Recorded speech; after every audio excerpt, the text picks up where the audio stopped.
Sta je op het punt om te gaan snacken, terwijl je eigenlijk hebt voorgenomen dat niet te doen? Luister dan goed naar mijn tip.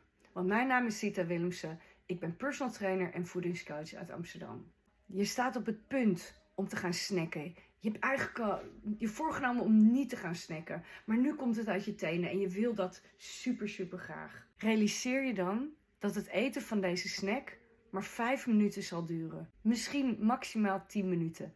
En dan is die zak leeg. En hoe voel je je dan? Ben je dan blij met jezelf?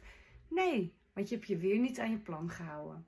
Dus, fast forward naar de future en doe het niet. En kijk eens hoe je dan voelt. Tevreden, trots, vertrouwen in jezelf. En daar gaat het om.